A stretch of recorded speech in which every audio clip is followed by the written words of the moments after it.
Ladies and gentleman, उधर का मौसम कैसन एंड इधर का मौसम ऐसा। हेलो एवरीवन, कैसे हैं आप सब। आई होप आप लोग एकदम अच्छे होंगे, मस्त होंगे। बड़ों को मेरा प्रणाम, छोटों को प्यार भरा नमस्कार। स्वागत है मेरे चैनल पे उमा स्टडी व्लॉग पे।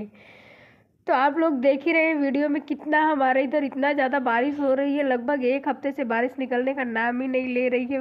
बस बारिश बारिश बारिश, और हॉल से लेके बेडरूम तक बस कपड़े ही कपड़े दिखते हैं। ये सिर्फ मेरे घर की हालत ऐसी नहीं है, यहाँ पे सब लोगों के घर में यही हालत हो रखी है।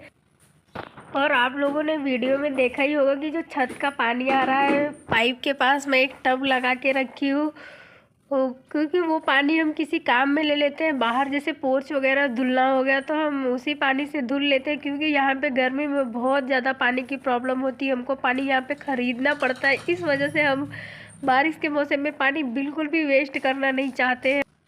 लगभग एक हफ्ते से ज़्यादा हो गए, बारिश बिल्कुल भी नहीं बंद हो रही है। बस दिन रात टप टप टप टप टप होती रहती है।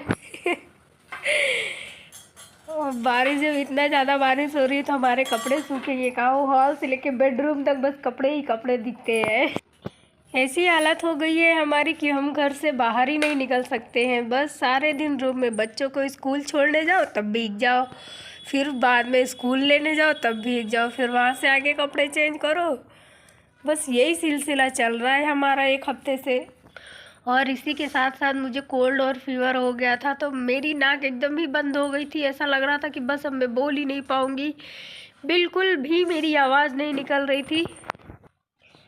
इसीलिए मेरे पढ़ाई में भी थोड़ा डिस्टरबेंस हो गया था, क्योंकि मेरी तबीयत नहीं सही थी तो पढ़ाई भी उतना नहीं हो पाती थी। मैंने मेडिसिन वगैरह ले लिया है तो अभी थोड़ा आराम है। डेली का मेरा टारगेट यही रहता था कि मैं 4 बजे उठ जाऊँ। 4 बजे वैसे मैं उठ जाती थी, 2 घंटे की पढ़ाई कंप्लीट कर लेती थी, लेकिन अभी इस बीच नहीं हो पा रही है इतना, क्योंकि मॉर्निंग में उठने की इच्छा ही नहीं होती। सर बहुत ज़्यादा दर्द कर रहा था। जब कोल्ड और फीवर हो जाता है तो ऐसे ही होता है सबके साथ, सर बहुत ज़्यादा दर्द होता है। मैं 7 डेज़ का चैलेंज ली हुई थी, तो आज मेरे चैलेंज का 6 डे है।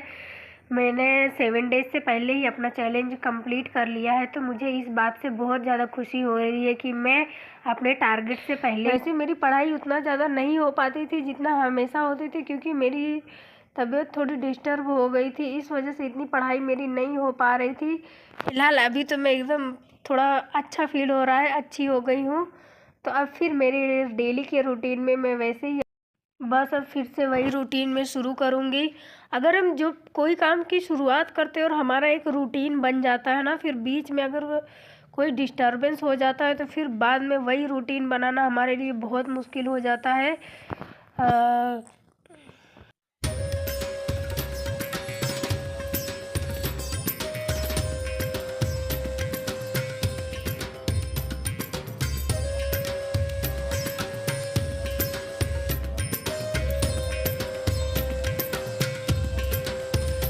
तो सुबह के सारे काम फिनिश करने के बाद फिर मैं आ गई थी अपनी पढ़ाई करने के लिए, और आज मैं पढ़ रही हूँ हिस्ट्री।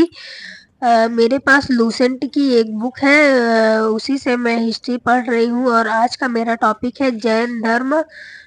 इसमें कुछ इम्पोर्टेंट चीज़ ऐसा दिया हुआ है जो हिस्ट्री बहुत हद तक हमारी कवर हो जाती है। मैं पढ़ती हूँ, साथ में हाइलाइटर भी लिए रहती हूँ। जो मुझे लगता है कि इसको नोट करना चाहिए या हाईलाइट करना चाहिए तो मैं उसको हाईलाइट करते हुए चलती हूँ।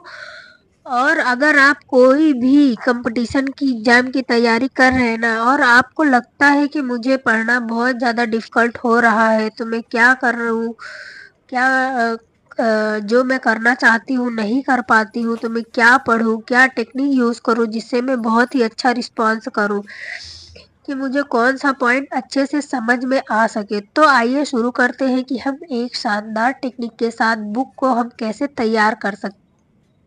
तो फ्रेंड्स, मेरा मानना यह है कि हमें बुक को प्रायोरिटी देना चाहिए। अगर हम किसी भी एग्ज़ाम की तैयारी कर रहे हैं तो उसको एक प्रॉपर वे में तैयारी करें, तो हमें उसका अच्छा रिस्पॉन्स मिल सकता है।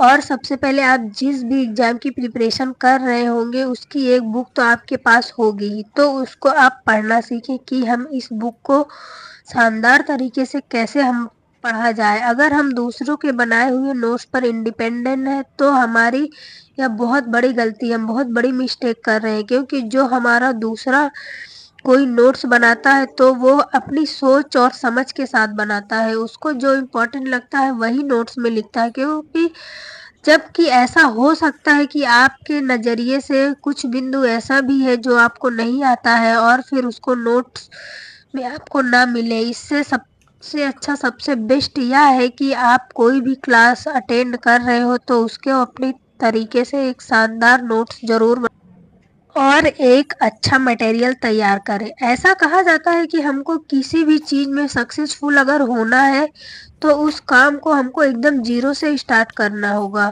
तो ज़्यादा बेटर रहता है कि अगर हम कोई भी बुक को पढ़ रहे हो तो उसको ऐसा पढ़ें कि पेज तक भी उसके हमको याद हो जाए कि हाँ, ये चीज़ हमारे इस पेज में लिखा हुआ है।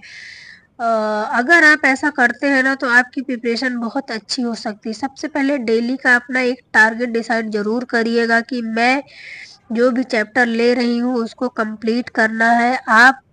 अब आप उस चैप्टर को अच्छे से पढ़िए और उसमें से जो आपको इम्पोर्टेंट लगे उसको हाईलाइट ज़रूर करिएगा। अपनी नोट में जो भी आप नोट बुक लिए हुए उसमें नोट करिएगा। अगर हम ऐसा ही करते रहेंगे ना तो बहुत ऐसे बिंदु हैं जो हमारे माइंड में एकदम से आ जाते हैं। उसके बाद फिर आपको दूसरा चैप्टर शुरू करने से पहले जो आपने पहले पढ़ा हुआ था, नोट किया था, अंडरलाइन किया हुआ था, उसको पहले रिवाइज कर लीजिएगा। यही प्रोसेस अगर हम करते चलते हैं ना तो धीरे धीरे हमको बस उस चैप्टर के इम्पोर्टेंट समझ में आने लगते हैं। फिर क्या करें, उसके बाद आप PYQ सॉल्व करें। किसी किसी बुक में तो PYQ उसी चैप्टर के पीछे दिए रहता है। अगर नहीं है तो आप किसी मॉडल पेपर के ले सकते हैं, उनमें से क्वेश्चन सॉल्व करके देखिए कि फिर आपको लगेगा कि हाँ, मैंने तो इसको पढ़ा था, मुझे तो इसका जवाब आ रहा है। तो जब हम किसी काम को बार बार रिपीट करते हैं ना तो वह हमें इजी लगने लगता है और फिर अपने टारगेट की ओर हम आगे बढ़ते जाते हैं। और आज है नाग पंचमी, तो आज मैं बना रही हूँ छोले भटूरे और पुलाव।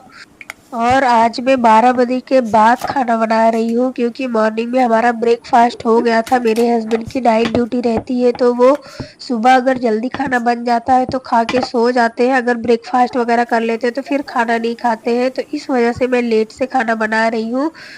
और आप लोग प्लीज़ कमेंट में ज़रूर बताइएगा कि मेरी वीडियो आप लोगों को कैसी। और हाँ, अगर आप चैनल पे नए हैं तो लाइक, शेयर एंड सब्सक्राइब ज़रूर कर दीजिएगा।